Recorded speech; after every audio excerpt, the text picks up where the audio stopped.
then was that the last research that you were doing before you said you reached this point where you were trying to figure out whether to be a professor and then it got too niche? Yeah, yeah, that was the last point there, and I think it all started may have already been starting in Princeton. So many things that we think in our lives that, oh, there's the turning point, but no, the actual real turning point came a couple years earlier, right?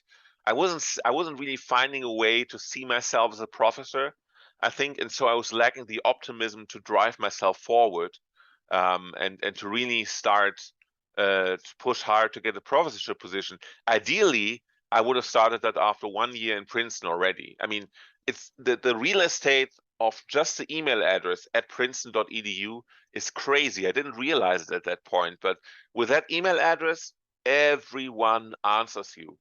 I casually asked another professor in Germany, actually Nobel Prize winner. I just asked him about some things I saw in a meeting, really not that important, but he immediately replied. And people don't realize that there's a thing like if you are part of an elite university, I'm sure it's the same for Yale.edu, Stanford.edu, that opens doors. It really does.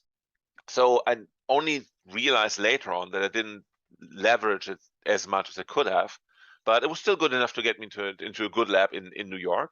But already in Princeton, I had lost my drive a little bit, and so that just came more and more to fruition. I still finished the time in New York with I think 2 papers, and I could have used them to apply. But to be honest, those papers could have also been in better journals if I had put myself more into it.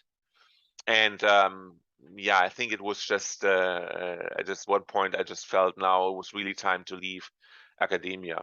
Um, Okay, well, quick question. So you said it was too niche. The research was too niche. Can you explain that a little more? when I work on the gene code rec in zebrafish brain angiogenesis, but there's just like 3 or 4 other labs who work in brain angiogenesis.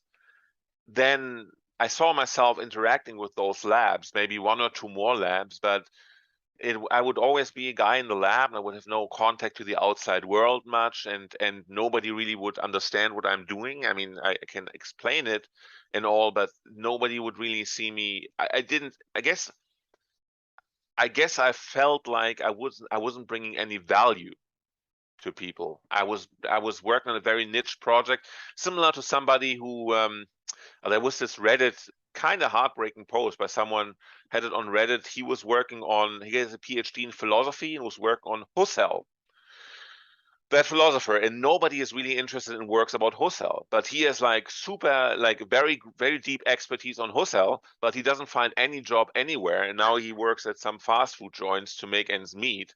Gotta send you that link. That's actually hilarious and saddening at the I same see. time, Uh-huh. right? And I felt in research it was a little bit similar to that.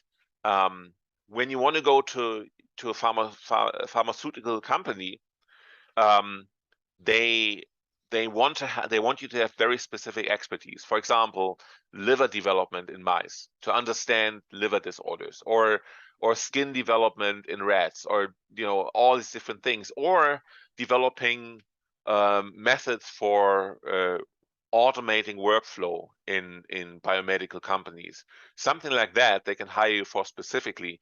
I know many other people at Skirball Institute at NYU, where I was, that got hired by a big pharma company, but they worked then as a medical writer. So they weren't really hired for what they actually did research on, right?